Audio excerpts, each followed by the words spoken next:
Shai Gilgeous-Alexander is having one of the greatest guard scoring seasons we have ever seen. With a combination of driving, ball handle, mid-range shooting ability, and finishing, this is undoubtedly one of the greatest guard scoring seasons we have ever seen.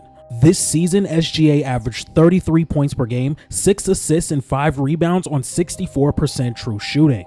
And with this level of greatness, there has to come some comparison. We do it all the time. When guards have really good seasons and start to make their way to mainstream, we start to compare them to players of the past.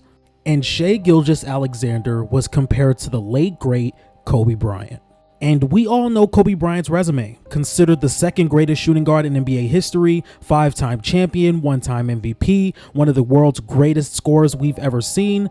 This is just one of the greatest players the league has ever seen in totality. But when I watch people compare SGA to Kobe, there's a lot of things that are left out. And today, in this episode of At the Buzzer Sports, we're actually going to talk about some of the things that don't get mentioned enough in Kobe Bryant's game.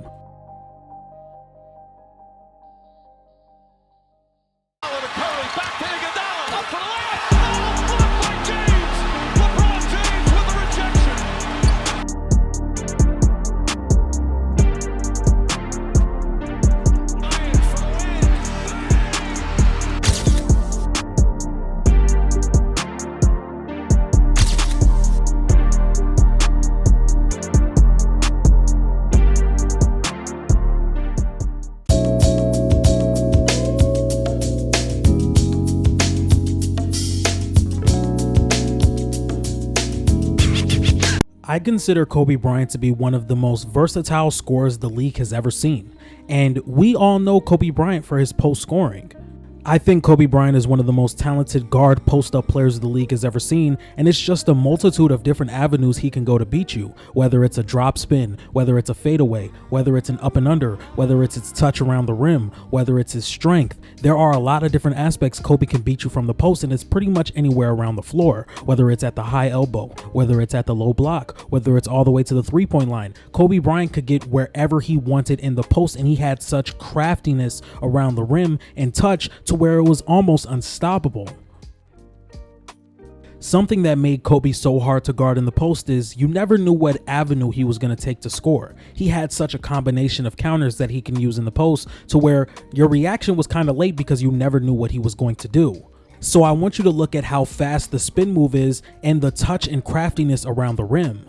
Let's start where Kobe Bryant is on the exact opposite side of the floor, much farther away from the basket. Here he uses the dribble to kind of bait his defender into thinking of a fadeaway, and then he uses the spin move to get right to the basket. Now let's take a look at how the defense reacts to the post. Here Serge Ibaka is going to be guarding Kobe Bryant's right side, knowing that there could be a fadeaway incoming.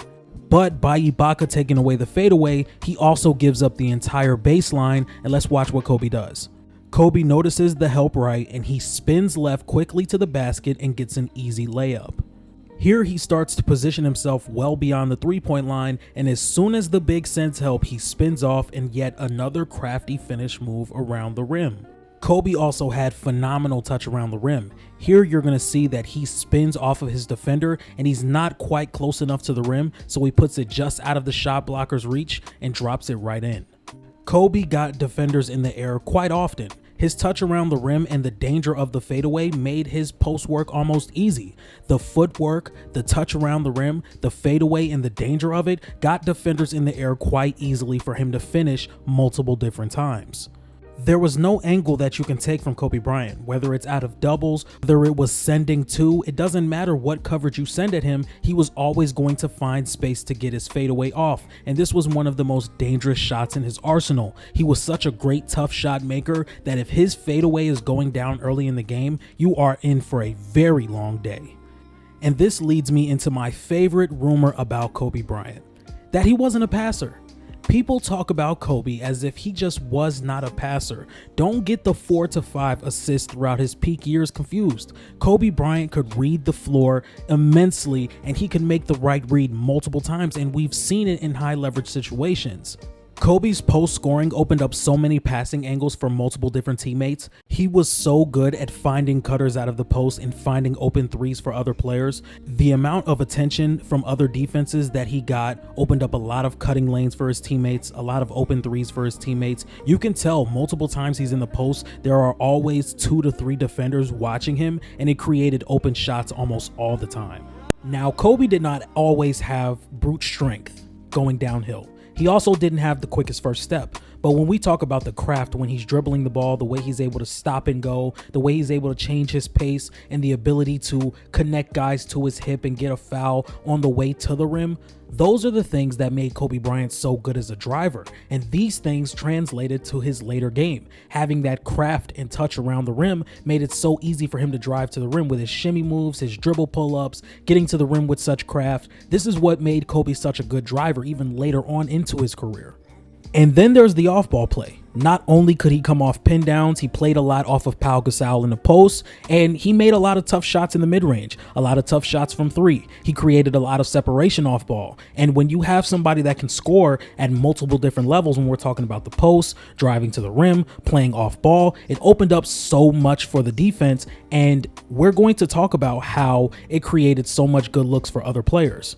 Kobe always did a really good job of reacting to what the defense gave him, and that means finding open players, knowing when to attack, knowing when to shoot, knowing when to face up, and always having a counter to what the defense threw at him, whether it was playmaking out of the post, having a face-up game to where he can find multiple different players. Kobe had a counter for every defense imaginable. Let's take a look at this clip. Here, Kobe's going to reject the screen from Pau Gasol, forcing Yao Ming to play drop and taking away Kobe's layup, and it leads to an easy mid-range shot for Pau Gasol. At this time, Kobe's one of the best mid-range shooters in the league, and the defense has to respect it. You see Tim Duncan getting out to take that away, and it leads to another lob. Once again, Kobe's mid-range shot has to be taken away here. So once he rejects the screen from Pau, Tim Duncan has to play drop, and it leads to another pocket pass. If we take a look at this clip, the defense collapses on Kobe the second he puts his back to the basket, leading to another open shot. Here we see the collection of Kobe's pace, ball handling, and craft around the rim. Here he's going to change his pace and find the shooter in the corner for another knockdown shot.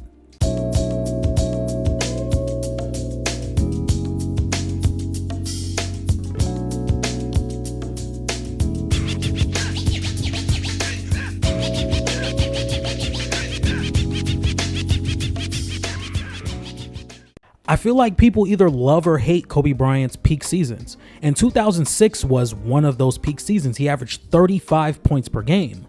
In 2004-2005, Kobe Bryant averaged 27 points per game, 6 rebounds per game, and 6 assists per game on 56% true shooting. In 2005-2006, he averaged 35 points per game, 5 rebounds, and 4 assists per game on 56% true shooting. And in 2006-2007, he averaged 31 points per game, 5 rebounds, and 4 assists.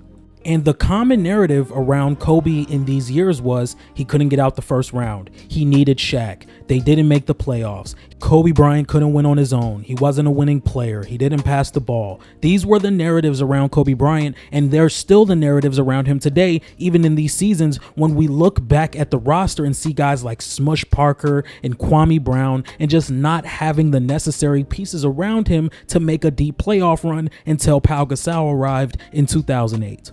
But what if I told you Kobe Bryant got the most out of this lineup he possibly could, being the ultimate floor raiser and lifting up this offense to heights they shouldn't have reached in the first place?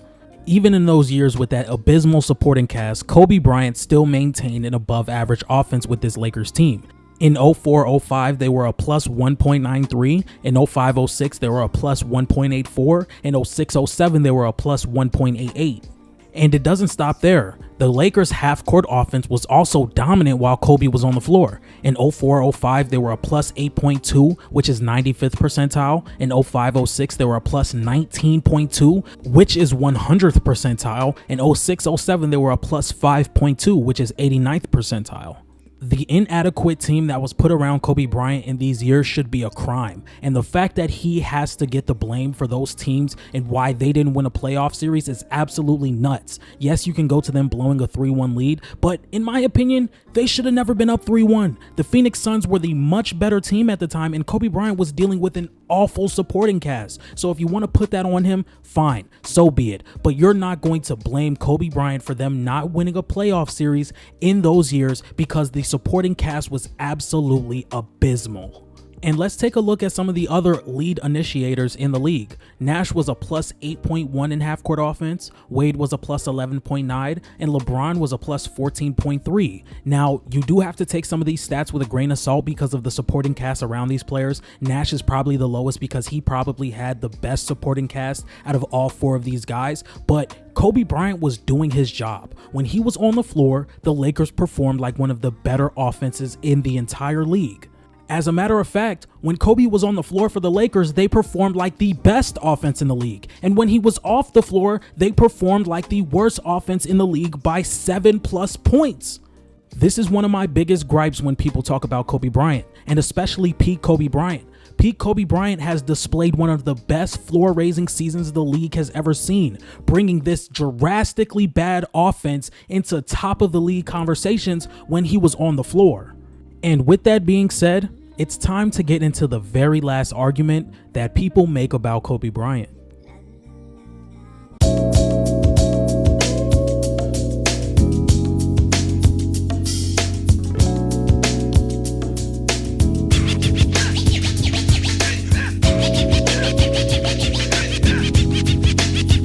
Another argument people use against Kobe Bryant is his efficiency and the fact that he barely shot above league average throughout his peak seasons. In 2004-2005, Kobe Bryant had a 56% true shooting. In 2005-2006, Kobe Bryant had a 56% true shooting. And in 2006-2007, Kobe Bryant had a 58% true shooting. And this is really odd to me because we always talk about the efficiency, but we never necessarily talk about the spacing that went around Kobe in those peak seasons. Kobe Bryant took a lot of very tough shots because the defense was keyed on him because there was almost no one that could create their own shot efficiently without his help. Kobe Bryant also led the league in field goal attempts multiple years throughout those peak seasons, whether it was turnaround jump shots, whether it was mid-range pull-ups, shots around the rim, shots in the post. He had to take on so many scoring opportunities to where some of the guys that were compared to him were shooting mostly around the rim, were shooting a lot of very open shots, didn't have the field goal attempts even close to Kobe Bryant, and it's just very odd.